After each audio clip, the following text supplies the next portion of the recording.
بسم الله الرحمن الرحیم. طول مشکان و دوستان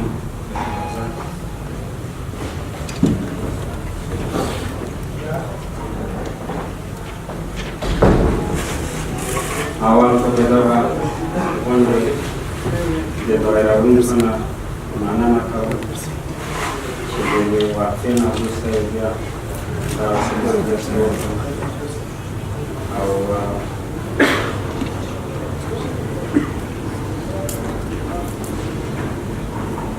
غواړم چې خبر مې پوره شروع کړم چې زموږ افغانانو ته در هر شي تجربه ډېره مهمه ده چې د تېرو کلونو د حالاتو نه د تجربې په اخیستلو خپله آینده لار پیدا کړو په دې چې موږ بیا په داسې مرحله کې قرار لرو چې هر طریقه چې احتیاط کړو زموږ د آینده سرنوشت څرنګوالی به په هغو پورې تړلی وي. په اصطلاح موږ د خپل تاریخ د عطف په یو بله نقطه کې واقع یو. امریکایان 2019 کال کې چې د بن کنفرانس جوړ شو، بعضې خلک په دغه فکر وو چې د امریکایانو راتګ او د هغو نه مخکې حالت دا د افغانستان په ګټه ده. زه په خپله په موږه جمله خلاف وم. آقا صاحب هم د بن کنفرانس کې ونه کړم چې داسې فکر به یې درلود که نه درلود، خو زه د ځان په حصه کې دا ویم چې ما دا توقع درلوده چې افغانستان کې به بهبود راشي، په دې چې د هغو نه مخکې حالت ښه حالت نه او د بیچارګۍ نه، د غربت نه، د بد وضعیت نه خلک ډېرو بدو لارو ته مجبور شو راغلي. او مسئولیت پذیري هم په حکومتداري کې ډېره مهمه ده. زموږ آخر مجلس چې دی ملا محمد حسن اخوند سره په ارګ کې و، هغه د اګست میاشت وه، کمتر د یوې میاشتې نه وخت تېر شوی و چې بیا 11 سپتمبر پېښه وشوه او ده په ډېر اطمینان وویل چې امریکایانو ته وویل چې تاسو هېڅ نه شئ کولی او امریکا هر څه بیا وکړل.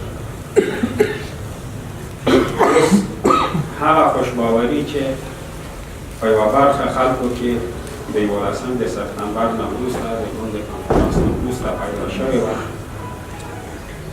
هماغه خوشباوري د سولې په مورد کې هم پیدا شوه. اوس هم باید موږ هم هوښیار واوسو، هم بیدار واوسو، هم د سابقه تجربو نه کار واخلو چې د سولې په نامه بیا په داسې یو ګام کې ونه نښلو چې خدای ناخواسته تر نن نه د موږ وضعیت او که د سابقه تجربو نه کار واخلو انشاءالله په داسې ګام کې به ونه نښلو، خو که کار وانخلو دا امکانات شته چې وضعیت مو بدتر شي. د ستره مسئله چې موږ ورته باید ځواب پیدا کړو، آیا امریکا ماته خوړلې چې سولې ته راضي شوې؟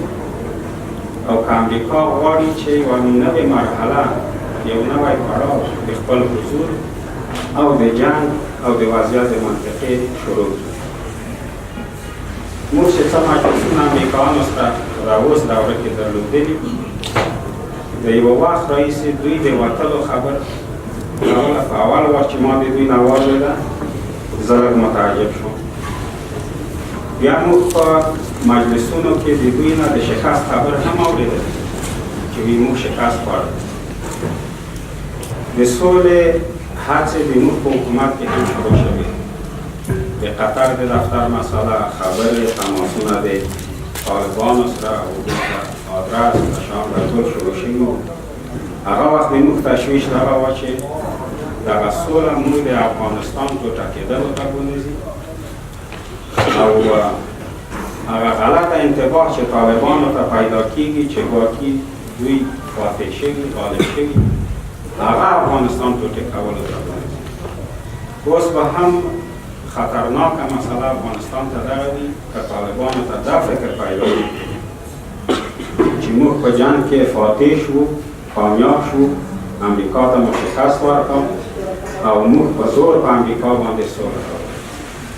دا به هغه فاجعه وي افغانستان ته چې په ځان به پوه نه وو او موږ به یوه فاجعه ته ګورو.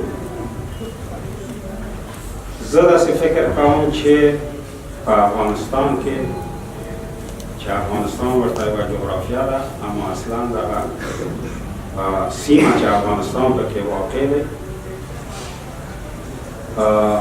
دا د آینده قرنونو نه د لسیزو نه د کلونو د آینده قرنونو د سترو ستراتیژیکو لوبو سیمه ده او دغه لوبې اوس پکې روانې دي. هغه مملکتونه چې په دغه لوبو کې دخیل دي هغه حد اقل د 100 200 300 آینده کالو خپل ستراتیژیک منافع په نظر کې نیسي او تعامل کوي. زه د داسې یوې مسئلې نه هم خبر یم چې زموږ د سیمې یو مملکت او د سیمې نه لږ لرې یو څو نور مملکتونه عملا په دغه باندې کار کوي چې د افغانستان په بدخشان کې د پامیر د مستقل دولت په نامه یو دولت منځته کړي. دا د یو خاص ستراتیژیک هدف لپاره کیږي چې هغه به ګټې به یې بیا آینده قرنونو کې دوی ته متصور وي. نورې لوبې هم روانې دي.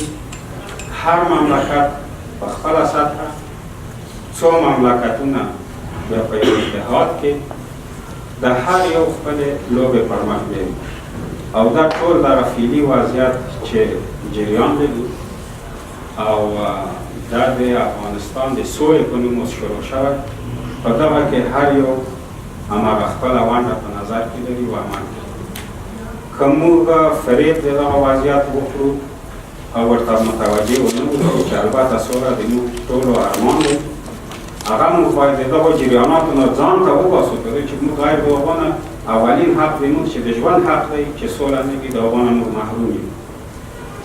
هغه موږ باید ترې وباسو، اما دا د موږ په هوښیاري پورې تعلق لري. د سولې مذاکرات چې احتمالا بیا باید پیل شي، زه فکر کوم چې څو مسایل ورته هغه څومره چې زه ترې خبر یم چې البته ډېر داسې برخې به وي چې زه ترې خبر نه یم، هغه باید پکې په نظر کې ونیول شي.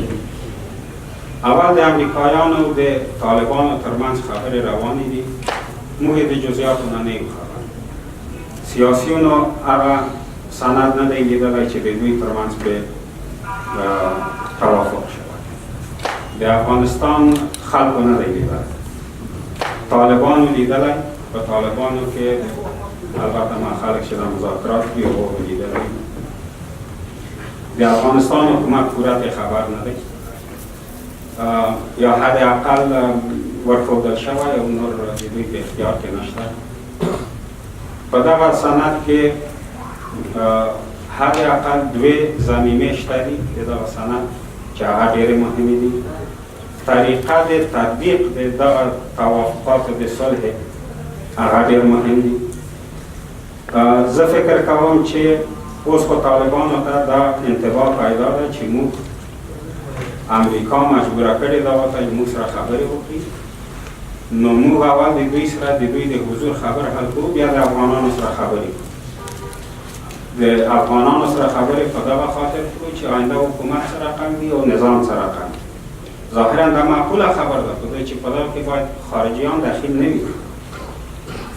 اما زه فکر کړم که دغه خبرې دواړې همزمان نه وي، امریکا به خپله مسله چې د دوی د حضور او د عسکرو د اډو ده د سیمې د منطقو سره په معاملې حل کړي وي او وروسته به د افغانانو د خپلمنځي برخې خبرې چې هغه د آینده نظام او حکومت وي دا به جنجالي کېږي، اوږدې کېږي به او نتیجې ته به نه رسېږي، یا حد اقل ډېر وروسته او په ضعیف حالت کې چې هغه د ضعف حالت همدا اوس د انتخاباتو سره موږ وینو چې پېښ شوی او شاید د افغانستان حکومت تر دغو هم ضعیف شي او په څو برخو وویشل شي، نو افغانان به ورځ تر بلې چې هره ورځ تېرېږي په خپل منځ کې به تقسیمېږي، ضعیف کېږي او توافق ته رسېدل به مشکل کېږي. یوه مسله چې په توافق د سولې کې او په طریقه د عملي کېدو کې چې ضد خبرې موجوده ده او هغه زه خطرناک بولم د افغانستان لپاره او هغه باید ورته د حل لار وسنجول شي. هغه داسې دي چې د طالبانو او د امریکایانو ترمنځ چې کله موافقه وشي او د توافق امضا شي، بیا به طالبان خپلې منطقې ساتي او د افغانستان حکومت خپله منطقه او هر یو به خپل جنګیالي هلته کنټرولوي او که څه تخطي د دغه توافق نه کېږي، حملې کېږي، انفجار کېږي، بمباري کېږي، دوی د تماس ګروپونه جوړ کړي چې په دغه کې به یو د بل سره د خبر مطرح کوي او عامل د تخطي به پیدا کوي، ورته به حل پیدا کوي. زه داسې فکر کوم، نظر په دا وه چې د افغانستان حکومت او نورو سیاسیونو تر اوسه دغه کامیابي نه درلوده چې یو واحد نظر او واحد مذاکراتي ټیم پیدا کړي او دا مشکلات زه فکر کوم چې نور به هم د انتخاباتو سره زیات شي. تاسې دغه تصور وکړئ چې امضا د امریکایانو او د طالبانو ترمنځ شوي وي، طالبانو خپلې سیمې په خپل کنټرول کې اخیستې وي او دغه رسمیت پیدا کړی او څه نورې سیمې د حکومت تر اثر لاندې او بین الافغاني خبرې چې د دغه نه وروسته شروع کېږي دا به اوږدې شي او یوه ورځ یو هیات د امریکایانو په هلمند کې په کامبستیان کې طیاره کوزه شي او هغلته مذاکرات ولري، بله ورځ په کابل کې کوزه شي دلته مذاکرات ولري او دغه 15 میاشتې 6 میاشتې یو کال دوام وکړي. هغه څه چې موږ هغه وخت خوف درلود چې د سولې توافق په افغانستان وشي، آیا همدغسې به ونه شي؟ آیا دغه دوام د دغه حالت په افغانستان ونه وشي؟ آیا دغه انتخابات چې په دغه شکل روان دي او د یوه وزارت په ویان باندې یوه مرجع هغه برطرف کوي او بل یې ابقا کوي، آیا موږ همدغه خواته روان نه یو؟ عرض مې دا دی خبرې مې اوږدې نه شي چې د سولې خبرې موږ ته یو چانس دی او د دغه چانس واقعا په چانس او په فرصت تبدیلول دا د موږ هوښیاري غواړي، د موږ اتحاد غواړي او د تېرو تجربو نه درس اخیستل غواړي. که دا موږ ونه کړو شاید بیا د نویو لوبو ښکار وګرځو او عواقب یې موږ ته خراب کړي.